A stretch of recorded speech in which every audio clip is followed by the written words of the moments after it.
মক্কার রোদ যেন আগুন, যেন মরুভূমি জ্বলে উঠেছে। আর ঠিক এই রক্ত গরম বালুকার মাঝে পড়ে আছে এক মানুষ। তার দেহে ক্ষত, কাঁধে দড়ি, বুকের উপর একটি পাথর। তার ঠোঁট শুকিয়ে গেছে, কিন্তু কণ্ঠ থেমে নেই। সে শুধু বলছে, আহাদ, আহাদ, একটি শব্দ যার অর্থ তিনি এক। আর এই কণ্ঠের মালিক একজন দাস, কিন্তু ঈমানের মুক্ত মানুষ। তিনি আর কেউ নন, তিনি ছিলেন বিলাল ইবন রাভা রাদিয়াল্লাহু তাআলা আনহু, যার জন্ম হাবশায়। তার মা ছিলেন হাবশার রাজপ্রাসাদের কাজের মহিলা, যাকে বন্দী করে মক্কায় আনা হয়েছিল।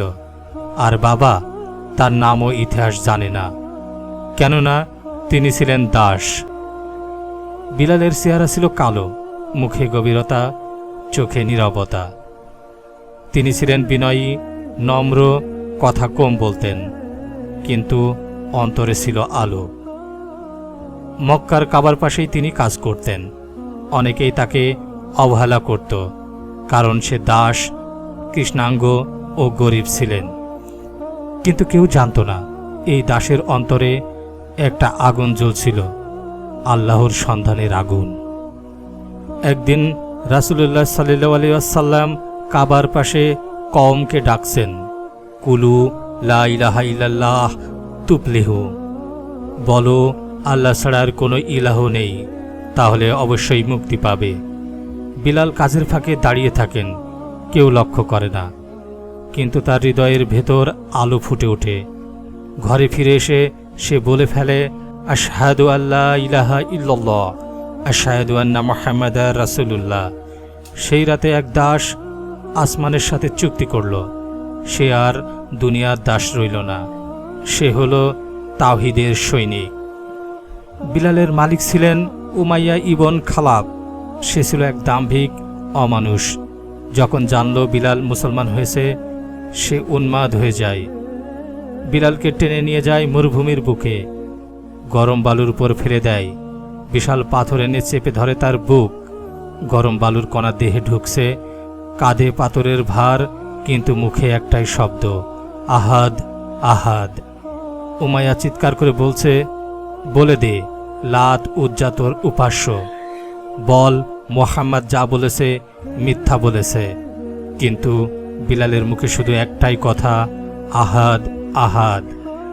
এই শব্দ শুধু জিহ্বায় নয়, এটা ছিল তার হাড়ে, রক্তে ও ঈমানে। এই ভয়াবহ দৃশ্য একদিন দেখে ফেললেন আবু বকর রাদিয়াল্লাহু তাআলা আনহু। তিনি ছুটে যান উমাইয়ার কাছে। আবু বকর রাদিয়াল্লাহু তাআলা আনহু উমাইয়াকে ডেকে বললেন, এই মানুষটিকে আমাকে দিয়ে দাও, আমি তাকে কিনে নিচ্ছি। তখন উমাইয়া ঠাট্টার স্বরে হাসতে হাসতে বলতে লাগলো, এই দাস কোনো কাজেরই নয়, তুমি কিনে নিয়ে যেতে পারো। আবু বকর রাদিয়াল্লাহু তাআলা আনহু তাকে মুক্ত করে আনেন এবং কাঁদতে কাঁদতে বলেন, আজ আমি একজন মানুষ নয়, এমন এক ঈমানের মিনার কিনে নিয়ে আনলাম যা পৃথিবীর ইতিহাসে একটি অনবদ্য। সেই মুহূর্তে দাসত্বের শৃঙ্খল ভেঙে পড়ে, আর একজন কৃষ্ণাঙ্গ দাস হয়ে ওঠে ইসলামের কণ্ঠস্বর। মদিনায় হিজরতের পর মসজিদে নববী প্রতিষ্ঠিত হয়। নবীজি সাল্লাল্লাহু আলাইহি সাল্লাম জানতে চান, কার কণ্ঠ সবচেয়ে হৃদয় ছুঁয়ে যায়। সকল সাহাবীর সম্মতিতে উঠে আসে বিলাল ইবন রাভা রাদিয়াল্লাহু তাআলা আনহু এর নাম। নবীজি বললেন, হে বিলাল, আমাদের জন্য তুমি আজান দাও। সকালের আলোয় বিলাল রাদিয়াল্লাহু তাআলা আনহু কাবার দিকে মুখ করে দাঁড়ান। তার কণ্ঠ ছড়িয়ে পড়ে মদিনার আকাশে। আল্লাহু আকবার, আল্লাহু আকবার, আশহাদু আল্লা ইলাহা ইল্লা আল্লাহ। সেই দিন থেকেই আজান হলো একটি আকাশের ডাক, আর বিলাল হলো তার প্রথম বাহক। বিলাল শুধু মুয়াজ্জিন ছিলেন না, তিনি ছিলেন যোদ্ধাও। বদর, উহুদ, খন্দক প্রতিটি যুদ্ধে অংশ নিয়েছেন। একদিন রাসূল সাল্লাল্লাহু আলাইহি সাল্লাম বলেন, হে বিলাল, আমি জান্নাতে তোমার পায়ের আওয়াজ শুনতে পারি। একজন দাস যার পদচিহ্ন আজ জান্নাতেও প্রতিধ্বনিত হয়। হঠাৎ নবীজি সাল্লাল্লাহু আলাইহি সাল্লাম ইন্তেকাল করলেন। মদিনা নিস্তব্ধ, সাহাবীদের চোখে অশ্রু। নামাজের সময় বিলাল আজান দিতে উঠে দাঁড়ান। তিনি বলেন, আল্লাহু আকবার, আল্লাহু আকবার, আশহাদু আল্লা ইলাহা ইল্লাল্লাহ। কিন্তু যখন বলতে গেলেন আশহাদু আন্না মুহাম্মাদার রাসূলুল্লাহ, তখন কণ্ঠ থেমে যায়, কান্নায় ভেঙে পড়েন। তিনি আর আজান দিতে পারেন না।